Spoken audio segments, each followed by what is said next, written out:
So this is about the story of some piece of Go code that I wrote in a C# team. I work at the company called Noser Engineering AG, which is a fantastic company, a fantastic team.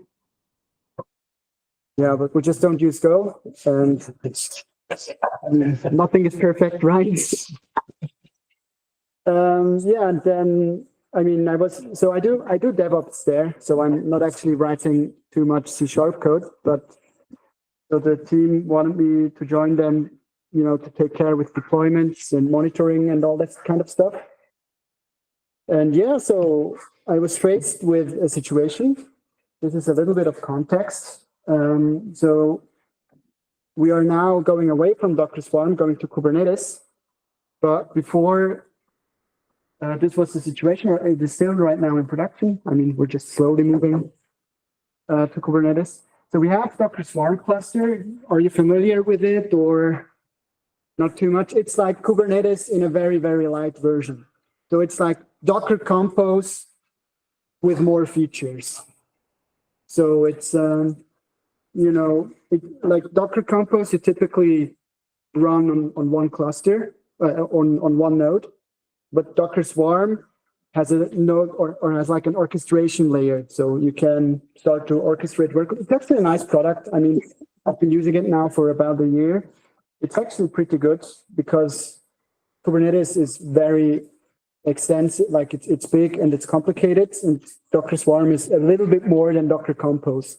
And okay, but this is not about Compose, right? So we have a node 1, we have node n, and we run containers there. And so the question is, how do we check health of those containers?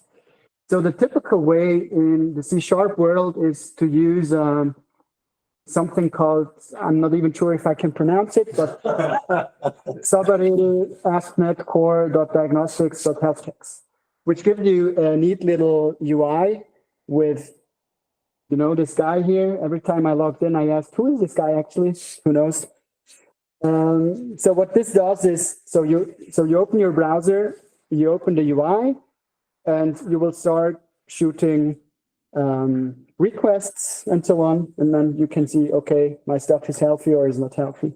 So you can see it a little bit here. So it is saying unhealthy, and it is saying healthy. So there were problems with that though, and I mean, they specifically got me to the team for alerting and for monitoring and all that kind of stuff. So this thing has no alerting.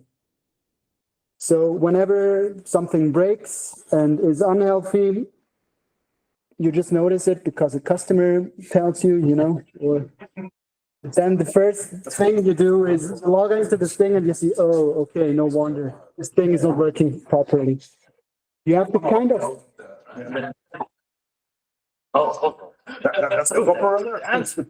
Yeah, so that's the main problem. I mean, the other two is a little bit, you know, I just didn't want to have just one bullet point, but maybe 3 bullet points. So yeah, so this is the story of the Go code. It is called the health check exporter. So instead of like you pulling that thing or this subreal thing with the man doing the thing, we have now Prometheus. Prometheus is sending every 15 seconds a request to the health check exporter, and it is writing the state in the timescale database. And you can, as a client, access that stuff from Grafana, have a very quick overview, and we have alerts. So something is down, you know, you say it's down for 10 minutes, probably something is wrong, send me an alert. And this is now, we have it now. So this is about how to write the Prometheus exporter. So, I mean, this was like, I was not specifically paid to do that. So this was, you know, more or less a hex. If you will see things that look crazy bad in my code that I'm going to show you, just tell me, but I'm just going to warn you. Maybe not the nicest Go you will see here, but let's see. So anyways, we will go get the Prometheus library, and then we will implement the Prometheus.collector interface once with the describe method collect. And yeah, a little bit more than that, but I would say it's demo time. Let's go to the code editor and let's have a look. I tried to be fast. Like, I mean, I'm not like, if I now look back at the past 5 minutes, I haven't been very successful in being fast, but I tried to be fast. Okay. I was given 10 minutes. So, so we will start some sample stuff here. So we will have some sample ASP.NET services. So we will have it once, twice, 3 times, 4 times, 5 times, and then we will have the ASP.NET Health Check Exporter. You configure it with environment variable where you say, hey, this is my target 1, 2, 5, 6. You will notice that we don't have a target 6, but that's exactly the point because this will return a 404. Then we will have Prometheus and Grafana, and this is it. So let's start this up. Okay. Up. Now I would like to show you how such a health check looks. I mean, it's pretty simple, but let's just try it. So .run -rm -interactive -net colon. Okay, let's go. So now I'm in an Alpine shell within this network where I like this thing here where I showed you. So now I can just go here, grab, for example, this one and say wget q / health, and this is the response we get. So this is, of course, this is now mocked because I'm not running now C# services here. But you can imagine, like, you run your C# stuff with the magic ASP.NET framework, and you implement these health checks, and it looks exactly like that. So what is our?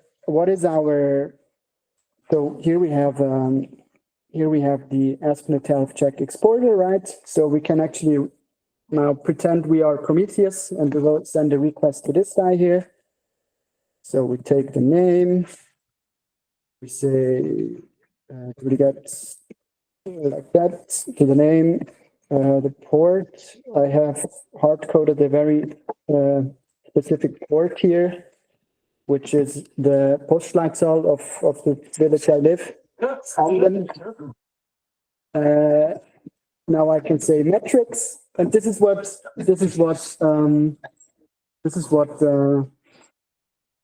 Prometheus will get. Okay, so here you will see some health check information. Here we are, ASP.NET _health_check, and you see status degraded, service, ASP.NET project 4, etc., etc. Here is the project 6, which I did not start, which is a health status of 0, which represents down. So this is still not too visually appealing, I guess. So let's change that also. So now if I open in my browser localhost, this is again a Postleitzahl of Viedicon. So if we go now and look for the targets, oh, it's not here yet. So we're going to have to add it as a target. So let's check Docker PS. Then we see Prometheus has Docker XXIX 3.2f hash. Now we go to etc Prometheus, open the config file. Now, I mean, I could have prepared that, but I found it's cool to show you, you know. Yeah, maybe my time management was not the best when I prepared it. So here we say, what do we call it? We call it health checks. Why not? The address is, do I still have it here? Yes, I do. And the Postleitzahl was, here we go. Here we go. So now it's saved as a target. And now if I did everything correctly, kill, signal, hang up to process 1. And now it's here. Okay. So we have to wait a little bit. There we go. So you can see it's up. So now I can go to Prometheus and I can say, what did we call it? Estimate health check. And here we see our metrics that we scraped from the thing in the terminal I showed you before. It's not, I mean, I could technically end it here, but if you are interested, I can show you the Grafana bit. Shall we do it or? Let's see some pixels. Yeah, okay, let's go. So we go to localhost, guess the port number 8004. We go to dashboards, we create a new dashboard, we add a visualization. I practice this to be fast. We choose Prometheus, we choose code, we say AspNet health check. Here we go. This still looks a little bit ugly. So first thing we do is we choose a state timeline. Then second thing we do is we rename this thing and we say, what do we say? We say service. Now we have is it large enough? Maybe I should zoom a little bit. Now we say last 6 hours, we won't see any data because we just recently started it. So this is already starting to looking like something, health checks. Then we go down and we say, what is it? Color, single color. We make it gray, why not? And now we even see the numbers. So I designed it in a way that the lower the number, the unhealthier your service, the higher the number, the healthier your service.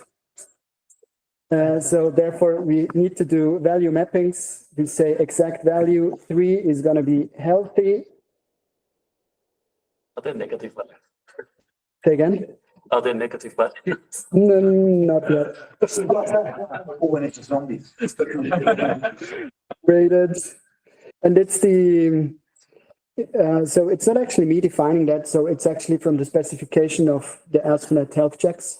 So value 1, although value 1 unhealthy. Just bear with me. One more, and then we're done. 0, dead. Let's make it dark red. There we go. Maybe we can reduce it to -1 minute or something like that. Why not? And this is how it will look in your dashboard when you implement the, oh, this is a little bit, here we go. Save. Here we go. So you open up, can I go back to the dashboard? Let's make this thing full screen. Yeah, so now you don't need to open this Xabaril thing anymore. You know, you have, or also how we use it is so we do something some developers frown upon, but we do it that way. So we deploy once a month to production. Okay, I see many frowns here. And when we do it, this is actually very handy to, see, but when you change infrastructure, we use MQ2T protocol to talk to devices and so on. And then, we kind of want to see if all the services are working well. And this is actually working pretty well so far. So this was my talk. Thank you so much.